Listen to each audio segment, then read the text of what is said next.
Weekly current affairs के questions cover करेंगे 19 से 26 फरवरी तक के। ये सारे क्वेश्चन सिलेक्टेड हैं। हम यहाँ पर 50 महत्वपूर्ण प्रश्न करेंगे।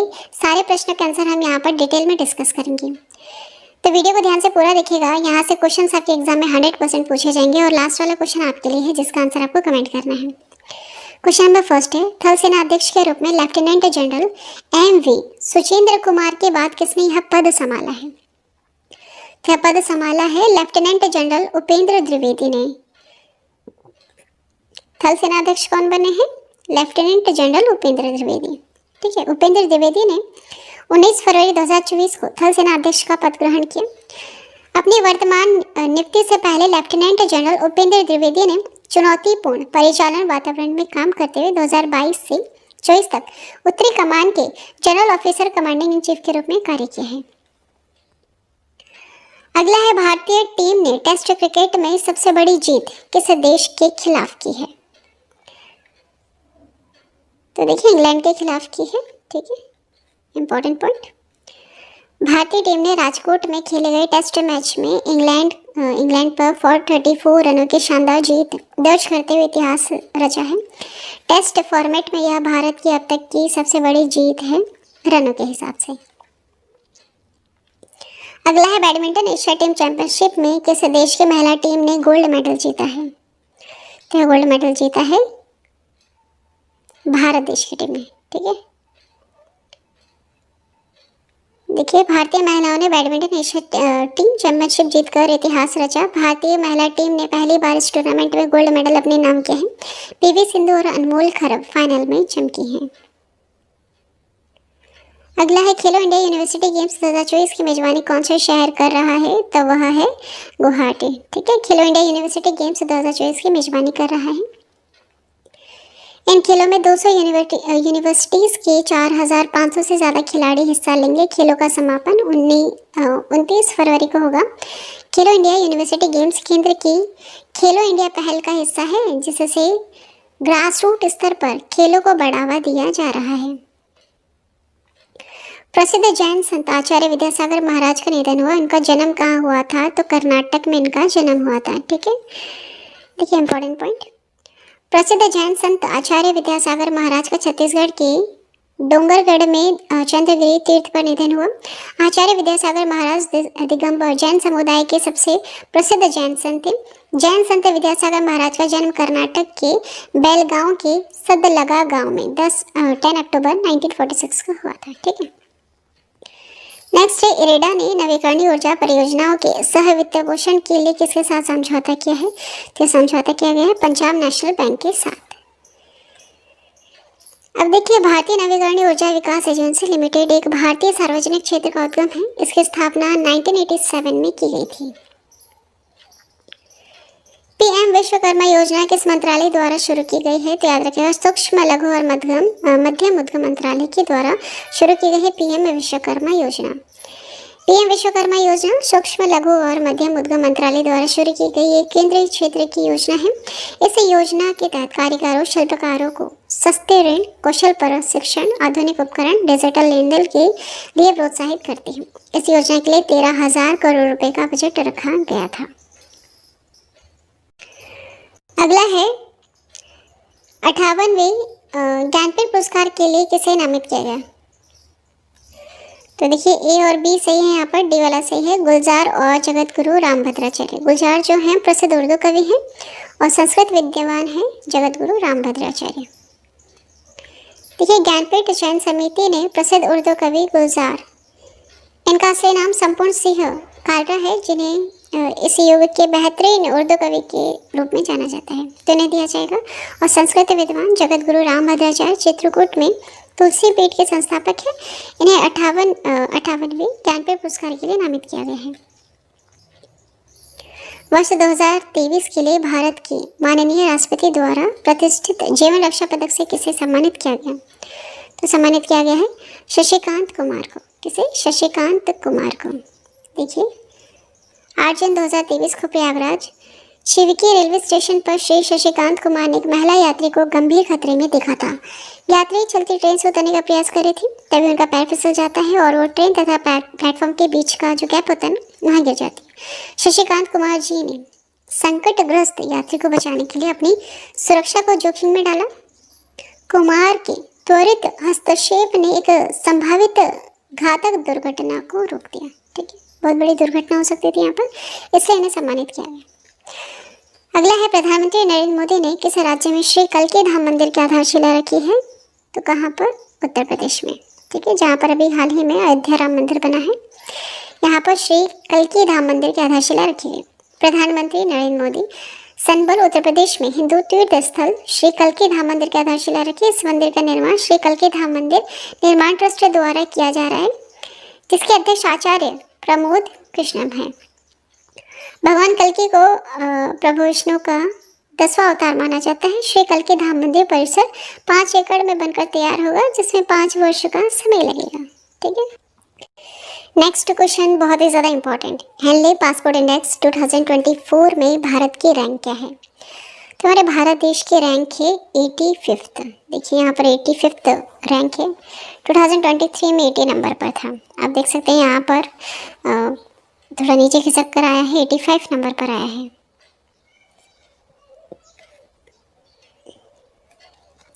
हेनले पासपोर्ट इंडेक्स 2024 के तहत दुनिया के देशों की पासपोर्ट रैंकिंग जारी कर दी गई है।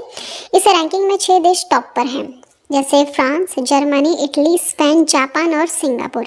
ये सबसे ताकतवर पासपोर्ट वाले देश बनकर उभरे हैं। जिस देश का पासपोर्ट सबसे ज़्यादा स्ट्रॉन्गेस्ट रहता है, उसे पता चलता है कि वो देश कितना बेहतर है। ठीक है, अगर इंडेक्स से आप पता करिएगा, यहाँ से आप कंपेयर करके बता सकते हैं कि हमारे भारत देश का वाकई में कितना डंका बज रहा है। ठीक है, बाकी जो आंकड़े बताए जाते हैं मीडिया के अनुसार, वो तो फिर वो उनकी तरफ से बताते हैं, लेकिन जो हेनले रिपोर्ट जो होती है, जो पूरे विश्व के बीच में बताया जाता है ना, उससे पता चलता है कि हमारा भारत देश वाकई में कहाँ पर लाई करते हैं। ठीक है, देखिए वर्ष 2023 में भारत का जो पासपोर्ट इंडेक्स था वह 80 पायदान पर था। आप देख सकते हैं आप कहाँ पर है, यहाँ पर 85th नंबर पर आ चुका है। और हंगर इंडेक्स की आप बात करें तो 111वें नंबर पर है। 125 देशों के बीच में भारत देश 111वें नंबर पर लाई करता है। ये जो बहुत ही दुर्भाग्य वाली बात है भारत देश के लिए। अगला है, मतदाता जागरूकता अभियान के तहत पंजाब के स्टेट आइकॉन के रूप में किसे नामित किया है? तो इनका नाम क्या है? शुभमन गिल, इन्हें नामित किया गया है। नेक्स्ट है, भारत के युवा क्रिकेटर शुभमन गिल को पंजाब के मुख्य निर्वाचन अधिकारी कार्यालय ने आगामी लोकसभा चुनाव के लिए राज्य आइकॉन के रूप में नामित किया, स्टेट आइकॉन के रूप में इन्हें नामित किया गया है। अगला नेक्स्ट क्वेश्चन है, फरवरी 2024 में कोटक महिंद्रा बैंक के नए संयुक्त प्रबंध निदेशक के रूप में किसे नियुक्त किया गया? तो नियुक्त किया गया है KVS मणियन को। ठीक है, अब देखिए कुछ इंपॉर्टेंट पॉइंट।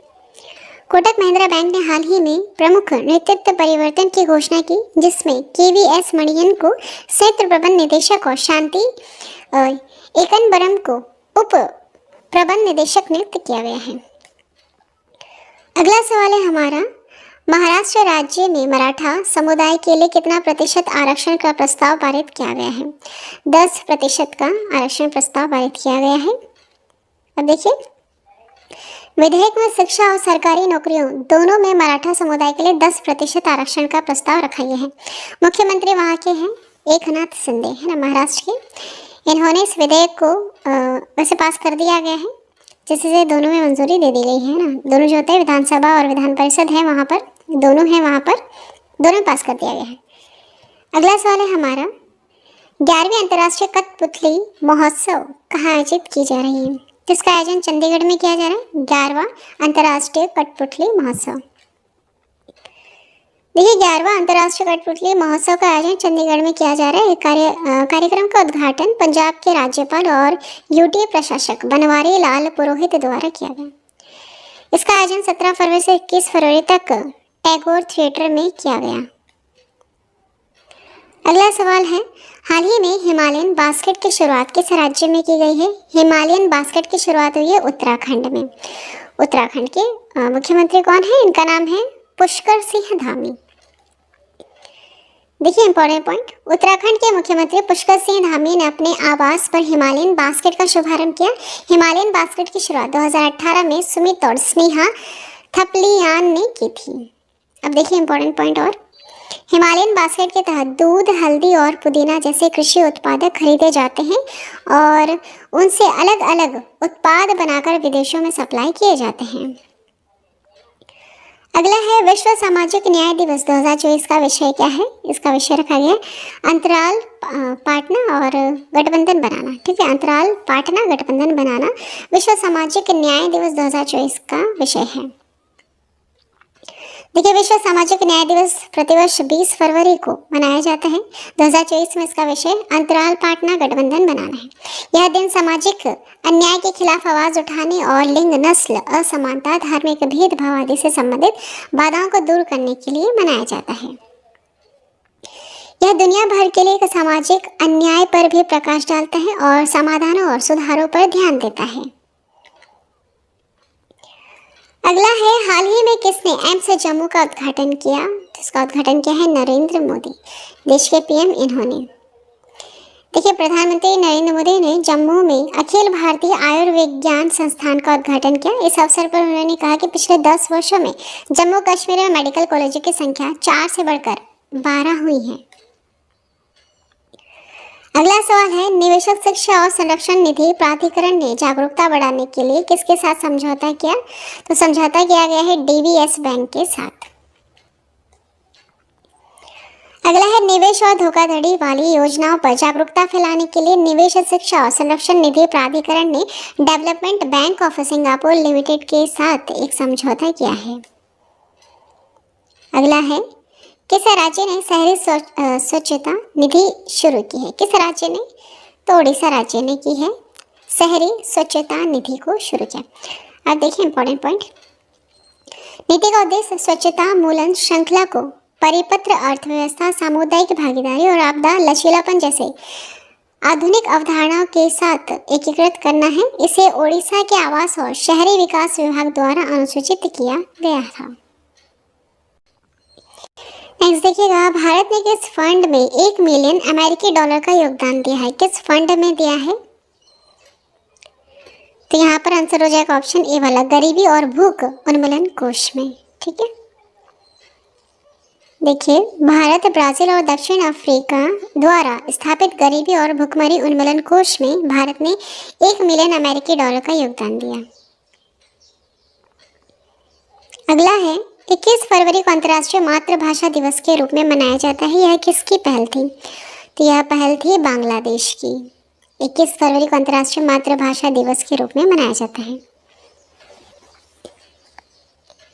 देखिए, संयुक्त राष्ट्र शैक्षिक, वैज्ञानिक और सांस्कृतिक संगठन यूनेस्को 21 फरवरी को अंतर्राष्ट्रीय मातृभाषा दिवस के रूप में मनाता है। भारतीय संविधान के अनुच्छेद 343 के 1 में उल्लेखित है कि संघ की आधिकारिक भाषा देवनागरिक लिपि में होगी, है ना, देवनागरी लिपि में हिंदी होगी। भारतीय संविधान का भाग जो 17वां भाग है, यह अनुच्छेद 342 से 351 तक भारत की आधिकारिक भाषाओं से संबंधित है। भारतीय संविधान की 8वीं अनुसूची के तहत 22 भाषाएं हैं। आपको याद रखना है, 8वीं अनुसूची के तहत 22 भाषाएं हैं। नेक्स्ट क्वेश्चन है केंद्रीय मंत्री अश्विनी वैष्णव किस राज्य से राज्यसभा सदस्य चुने गए हैं? तो किस राज्य से चुने गए हैं? तो याद रखिएगा ओडिशा राज्य से। ओडिशा राज्य से ये राज्यसभा के सदस्य चुने गए हैं निर्विरोध। देखिएगा, केंद्रीय मंत्री अश्विनी वैष्णव और सत्तारूढ़ बीजेडी ने देवाशीष सामंत्री और सुभाषिष खुंटिया को ओडिशा से राज्यसभा के लिए निर्विरोध चुना है। संसद के उच्च सदन राज्यसभा की 56 सीटों के लिए 27 फरवरी को चुनाव होना है। निर्विरोध चुने गए नेताओं में कांग्रेस की पूर्व अध्यक्ष सोनिया गांधी, बीजेडी के अध्यक्ष जेपी नड्डा आदि शामिल हैं। अगला है भारत के पहले स्किल इंडिया सेंटर का उद्घाटन कहाँ किया गया? कहाँ पर किया गया? तो याद रखिएगा संबलपुर में किया गया है भारत के पहले स्किल इंडिया सेंटर का उद्घाटन। इंपॉर्टेंट पॉइंट, केंद्रीय शिक्षा एवं कौशल विकास एवं उद्यमिता मंत्री हैं धर्मेंद्र प्रधान, याद रखिएगा नाम इनका। इन्होंने देश के पहले स्किल इंडिया सेंटर का उद्घाटन ओडिशा के संबलपुर में किया। इस कार्यक्रम के बाद ओडिशा में आगामी कौशल भारत केंद्र का उद्घाटन अंगुल, भद्रक, ढेंकनाल, तालचेर और देवगढ़ में किया जाना है। अगला है हाल ही में अंतर्राष्ट्रीय सौर गठबंधन का नया सदस्य कौन सा देश बना? कौन सा देश बना है? तो वो माल्टा बना है ना। ये बना है अंतर्राष्ट्रीय सौर गठबंधन का नया सदस्य। देखिए, भूमध्य सागरीय देश माल्टा हाल ही में अंतर्राष्ट्रीय सौर गठबंधन का नया सदस्य बना। भारत ने अंतर्राष्ट्रीय सौर गठबंधन में शामिल होने वाले 119वें देश के रूप में माल्टा का स्वागत किया है। विदेश मंत्रालय माल्टा के स्थायी सचिव क्रिस्टोफर कटजार ने नई दिल्ली में IAS फ्रेमवर्क समझौते पर हस्ताक्षर किए।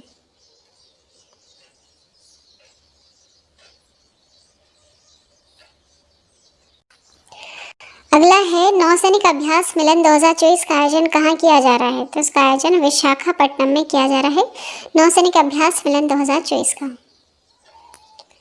देखिए, 19 फरवरी को भारतीय नौसेना ने विशाखापट्टनम में सबसे बड़े सैन्य अभ्यास मिलन 24 की शुरुआत की। 19 से 27 फरवरी 2024 तक चलने वाले इस अभ्यास में 51 देशों की नौसेनाएं शामिल हैं। इस युद्धाभ्यास का नाम मल्टीलैटरल लेवल एक्सरसाइज मिलन 2024 रखा गया है। अगला है एशिया इंडो एथलेटिक्स चैंपियनशिप में भारत ने कुल कितने पदक जीते? तो भारत देश की टीम ने 7 पदक जीते हैं। ठीक है, भारत देश की तरफ से खेले गए टीम के द्वारा यहाँ पर 4 पदक जीते गए हैं। भारत ने तेहरान में आयोजित एशिया इंडोर एथलेटिक्स चैंपियनशिप में 3 स्वर्ण और 1 रजत पदक जीते। इस तरह से 4 पदक जीते। एशिया इंडोर एथलेटिक्स चैंपियनशिप 2024 की 11वें संस्करण में कुल 13 भारतीय एथलीटों ने भाग लिया था, जिसमें से 6 महिला और 7 पुरुष खिलाड़ी शामिल थे। देखिए, बहुराष्ट्रीय सैन्य अभ्यास शांति प्रयास चौथे का आयोजन किस देश में किया जा रहा है? तो नेपाल में किया जा रहा है ना। बहुराष्ट्रीय सैन्य अभ्यास शांति प्रयास चौथे का आयोजन। बहुराष्ट्रीय सैन्य अभ्यास शांति प्रयास चौथे का आयोजन नेपाल में किया जा रहा है। इस अभ्यास में भारत, बांग्लादेश और पाकिस्तान सहित 19 देश भाग ले रहे हैं। प्रधानमंत्री पुष्प कमल दहल प्रचंड ने 2 सप्ताह तक चलने वाले सैन्य अभ्यास का उद्घाटन किया। अगला सवाल है Dada Saheb Phalke international film festival 2024 सर्वश्रेष्ठ अभिनेता के लिए किसे सम्मानित किया गया? तो शाहरुख खान को सम्मानित किया गया है जवान मूवी के लिए। अगला सवाल, Dada Saheb Phalke international film festival 2024 सर्वश्रेष्ठ अभिनेत्री के लिए सम्मानित किया गया है रानी मुखर्जी को। ठीक है, किसे सम्मानित किया गया? रानी मुखर्जी को सम्मानित किया गया, याद रखिएगा, श्रीमती चटर्जी बनाम नॉर्वे के लिए। नेक्स्ट है, नवीनतम रिपोर्ट के अनुसार साइबर अपराध द्वारा लक्षित होने के मामले में भारत विश्व स्तर पर कौन से स्थान पर है? भारत यहाँ पर है 80 नंबर पर। देखिए, 2023 में साइबर अपराध द्वारा लक्षित होने के मामले में भारत दुनिया भर में 80 नंबर पर आता है। यह रैंकिंग देश के उपयोगकर्ता द्वारा सामना किए जाने वाले साइबर खतरों की भयावहता और आवृत्ति की जानकारी देती है। नेक्स्ट है, जनजातीय कार्य मंत्रालय ने जनजातीय छात्रों के स्वास्थ्य पर एक संयुक्त पहल किसके साथ शुरू की है? तो आयुष मंत्रालय के साथ शुरू की है। देखिए, जनजातीय कार्य मंत्रालय ने जनजातीय छात्रों के सर्वाधिक स्वास्थ्य पर आयुष मंत्रालय के साथ मिलकर एक संयुक्त पहल की शुरुआत की। आयुर्वेदिक उपचारों के माध्यम से स्वास्थ्य जांच और प्रबंधन की संयुक्त राष्ट्रीय स्तर की परियोजना से 20,000 से अधिक आदिवासी छात्रों को लाभ मिलेगा। अगला है, भारत के सबसे बड़े ग्रीन हाइड्रोजन प्रोडक्शन प्लांट की स्थापना कहाँ की जाएगी? तो इसकी स्थापना विशाखापट्टनम में की जाएगी। विशाखापट्टनम, आंध्र प्रदेश के विशाखापट्टनम में। अगला है, एनटीपीसी ग्रीन एनर्जी ने भारत की सबसे बड़े ग्रीन हाइड्रोजन प्रोडक्शन प्लांट की स्थापना के लिए Andhra Pradesh industrial infrastructure corporation के साथ एक समझौता किया है। इस प्लांट का निर्माण आंध्र प्रदेश के विशाखापट्टनम में 1200 एकड़ भूमि पर किया जाएगा। इसके तहत हर दिन 1200 टन ग्रीन हाइड्रोजन के उत्पादन का लक्ष्य रखा गया है।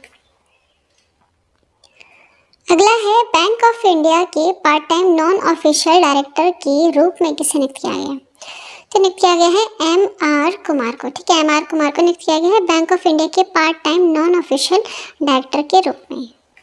नेक्स्ट है, फरवरी 2024 में SBM बैंक इंडिया के प्रबंध निदेशक और मुख्य कार्यकारी अधिकारी के रूप में किसे नियुक्त किया गया? तो याद रखिएगा, आशीष विजयकर को नियुक्त किया गया है। आशीष विजयकर को। देखिए, आशीष विजयकर को एसबीएम बैंक इंडिया के प्रबंध निदेशक और मुख्य कार्यकारी अधिकारी के रूप में नियुक्त किया गया। यह नियुक्ति 17 फरवरी से 3 साल के लिए निर्धारित की गई है, जो संस्थान को अपने लक्ष्यों की ओर ले जाने में विजयकर की क्षमताओं में बैंक के विश्वास को दर्शाता है। अगला सवाल है, विश्व चिंतन दिवस 2024 का विषय क्या है? तो इसका विषय रखा गया है हमारी दुनिया हमारा समृद्ध भविष्य, है ना। और 22 फरवरी को मनाया जाता है विश्व चिंतन दिवस। अब देखिए important point, world thinking day 2024। विश्व चिंतन दिवस जो हर साल 22 फरवरी को मनाया जाता है। विश्व चिंतन दिवस 2024 का विषय हमारी दुनिया हमारा समृद्ध भविष्य। यह दिन दुनिया भर में साथी भाइयों और बहनों के बारे में सोचने, उनकी चिंताओं को दूर करने और मार्गदर्शन के सही अर्थ को समझाने के लिए मनाया जाता है। अगला है, चौथे खेलो इंडिया शीतकालीन खेलों का आयोजन कहाँ किया जा रहा है? तो इसका आयोजन गुलमर्ग में किया जा रहा है, ठीक है, जम्मू कश्मीर के गुलमर्ग में। जम्मू कश्मीर के उपराज्यपाल है मनोज सिन्हा। इन्होंने गुलमर्ग में खेलो इंडिया शीतकालीन खेलों के चौथे संस्करण का उद्घाटन किया। इस अवसर पर केंद्रीय युवा मामले और खेल राज्य मंत्री निशीथ प्रामाणिक भी वहां पर उपलब्ध थे। इस खेल प्रतियोगिता में 20 राज्यों के लगभग 1000 एथलीट भाग लेंगे, है ना। नेक्स्ट है, गोवा राज्य सरकार ने क्लाइमेट फाइनेंस फैसिलिटी के लिए किसके साथ हाथ मिलाया है? तो वर्ल्ड बैंक के साथ हाथ मिलाया है गोवा राज्य सरकार ने। देखिए इंपॉर्टेंट पॉइंट, गोवा राज्य सरकार ने वर्ल्ड बैंक के साथ साझेदारी में एक मिश्रित वित्तीय सुविधा स्थापित करेगी। यह उपराष्ट्रीय स्तर पर अपनी तरह की पहली जलवायु केंद्रीय बहु क्षेत्रीय पहल है। इससे गोवा में लो कार्बन क्लाइमेट फ्रेंडली पहल को वित्तीय मदद मिलेगी। और देखिए, वर्ल्ड बैंक की स्थापना 1944 में की गई थी और इसका मुख्यालय वाशिंगटन डीसी में है। ओके, चलिए अगला है, भारतमाला परियोजना के अंतर्गत किस राज्य में 182 किलोमीटर लंबी क्षेत्रीय रिंग रोड परियोजना का विस्तार किया जाना है? कहाँ पर? तेलंगाना में, ठीक है। अब देखिए इंपॉर्टेंट पॉइंट, प्रस्तावित 350 किलोमीटर लंबी हैदराबाद क्षेत्रीय रिंग रोड परियोजना को उत्तरी भाग विस्तार के लिए तैयार है। यह परियोजना भारतमाला परियोजना के चरण 1 के अंतर्गत आती है। केंद्रीय पर्यटन एवं संस्कृति मंत्री किशन रेड्डी के कार्यालय ने तेलंगाना में राष्ट्रीय राजमार्ग परियोजना में 1 लाख करोड़ रुपए से अधिक निवेश की घोषणा की। देखिए, उत्तर प्रदेश में अंतर्राष्ट्रीय पर्यटन एक्सपो का उद्घाटन कहाँ किया जा रहा है? तो ग्रेटर नोएडा में अंतर्राष्ट्रीय पर्यटन एक्सपो का आयोजन किया जा रहा है। देखिए, अंतर्राष्ट्रीय पर्यटन एक्सपो का आयोजन ग्रेटर नोएडा में 22 फरवरी को किया जा रहा है। इस 3 दिवसीय एक्सपो में 120 से अधिक भारतीय शहरों में ट्रैवल एजेंट भाग ले रहे हैं। अंतर्राष्ट्रीय स्तर पर सऊदी अरब इस आयोजन के लिए प्रीमियम भागीदार देश है, जबकि मालदीव, श्रीलंका, सिंगापुर, मलेशिया और थाईलैंड भागीदार देश हैं। नेक्स्ट है, फरवरी 2024 में जारी रिपोर्ट के अनुसार दिसंबर 2023 में भारत का खनिज उत्पादन कितना बढ़ा?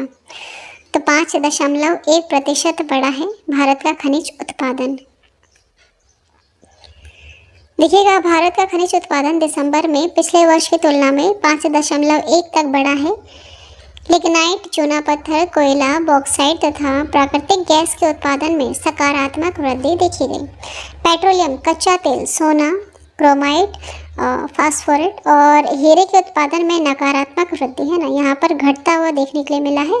और यहाँ प्राकृतिक गैस, बॉक्साइट, कोयला, चूना पत्थर, लिग्नाइट में बढ़ा है, उत्पादन इनका बढ़ा है। नेक्स्ट देखिएगा, फरवरी 2024 में कौन सा देश यात्रा और आर्थिक संबंधों को बढ़ाने के लिए भारतीय पर्यटकों के लिए 5 वर्षीय बहुप्रवेश वीजा पेश करेगा? तो वह है दुबई, ठीक है। ये भारतीय पर्यटकों के लिए 5 वर्षीय बहुप्रवेश वीजा पेश करेगा। देखिए, 2023 में दुबई के रिकॉर्ड तोड़ पर्यटन क्षेत्र में भारतीय पर्यटकों ने महत्वपूर्ण योगदान दिया है। वीज़ा 90 दिनों के प्रवास की अनुमति देता है, जिसे समान अवधि के लिए एक बार बढ़ाया जा सकता है। इसमें एक वर्ष में कुल प्रवास 180 दिनों से अधिक नहीं होता है। नेक्स्ट है, केंद्रीय सतर्कता आयोग में नई सतर्कता आयुक्त के रूप में किसे नियुक्त किया गया है? तो नियुक्त किया गया है एएस राजीव को, ठीक है, एएस राजीव को। राष्ट्रपति द्रौपदी मुर्मू ने एएस राजीव को केंद्र सतर्कता आयोग के आयोग में सतर्कता आयुक्त के रूप में नियुक्त किया है। राजीव वर्तमान में बैंक ऑफ महाराष्ट्र के एमडी और सीईओ भी हैं। केंद्रीय सतर्कता आयोग एक शीर्ष भारतीय सरकारी निकाय है जिसे 1964 में स्थापित किया गया था। देखिए, भारत के सबसे बड़े आदिवासी त्योहार का नाम क्या है जिसमें तेलंगाना के मैदान में भारी भीड़ देखने के लिए मिली है? तो वो है समक्का सरलामा जतारा। समक्का सरलामा जतारा। देखिए कुछ इंपॉर्टेंट पॉइंट। यह त्यौहार देवी समक्का और उनकी बेटी सरलामा के सम्मान में मनाया जाता है, जिन्हें स्थानीय आदिवासी समुदाय द्वारा पूजा भी जाता है। मेदाम जतारा एक अन्यायपूर्ण कानून के खिलाफ शासन करने वाले शासकों के साथ एक माँ और बेटी समक्का और सरलामा की लड़ाई की याद दिलाता है। अगला है, किस आईआईटी ने भारत के सबसे बड़े ड्रोन पायलट प्रशिक्षण सुविधा की शुरुआत की है? तो आईआईटी गुवाहाटी ने की है ना, भारत के सबसे बड़े ड्रोन पायलट प्रशिक्षण सुविधा की शुरुआत। देखिए, भारतीय प्रौद्योगिकी संस्थान गुवाहाटी आईआईटी जी ने प्रधानमंत्री की नमो ड्रोन दीदी पहल के अनुरूप भारत का सबसे बड़ा ड्रोन पायलट प्रशिक्षण संगठन लॉन्च किया है। नेक्स्ट है, 1972 के बाद से चंद्रमा पर उतरने वाले पहले अंतरिक्ष यान का क्या नाम है जिसे संयुक्त राज्य अमेरिका ने टेक्सास स्थित निजी कंपनी के साथ साझेदारी में शुरू किया गया था? तो उसका नाम है ओडिसियस। ठीक है। देखिए, नासा के प्रशासक बिल नेल्सन ने लैंडिंग को मानवता की जीत और विज्ञान, नवाचार और अंतरिक्ष में अमेरिकी नेतृत्व में एक नया रोमांच बताया है। चंद्रमा पर उतरने वाला आखिरी अमेरिकी अंतरिक्ष यान 1972 में अपोलो 17 था। अमेरिका के अलावा केवल 4 देश जैसे रशिया हो गया, चीन, भारत, जापान चंद्रमा ही सफलतापूर्वक उतर सके हैं। ठीक है, चंद्रमा पर।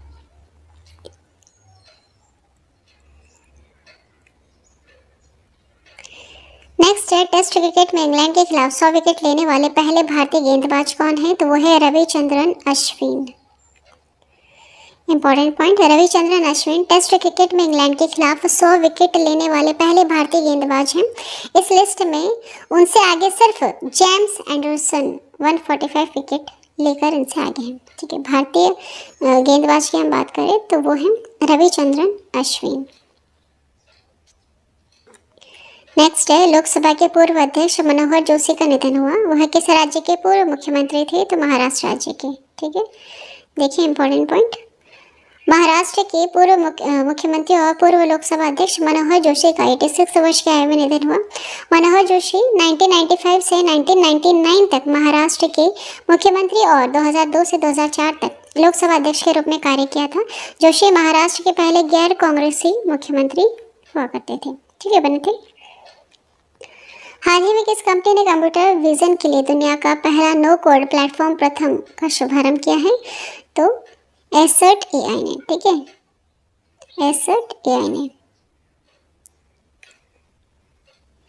देखिए, इस प्लेटफॉर्म की शुरुआत से एआई को अधिक उपयोगकर्ता अनुकूल बनाने और विभिन्न क्षेत्रों में व्यापक रूप से लागू करने की दिशा में एक महत्वपूर्ण कदम है। यह विकास प्रदान करने के लिए यूआरएल पर विस्तृत है। जो एआई और कंप्यूटर विजन के क्षेत्र में एक्सपर्ट एआई के अग्रणी कदम को प्रदर्शित करता है। अगला है, 3 दिवसीय अंतर्राष्ट्रीय गीता महोत्सव का आयोजन कहाँ किया जाएगा? तो इसका आयोजन कोलंबो में किया जाएगा। देखिए इंपॉर्टेंट पॉइंट, 3 दिवसीय अंतर्राष्ट्रीय गीता महोत्सव का आयोजन श्रीलंका की राजधानी कोलंबो में किया जाएगा। 3 दिवसीय यह महोत्सव 1 मार्च से शुरू होगा। यह महोत्सव हरियाणा के कुरुक्षेत्र विकास बोर्ड के वित्तीय सहयोग से आयोजित किया जाएगा, है ना। चलिए, ये थे 50 महत्वपूर्ण प्रश्न और लास्ट वाला क्वेश्चन आपके लिए जिसका आंसर आपको कमेंट करना है।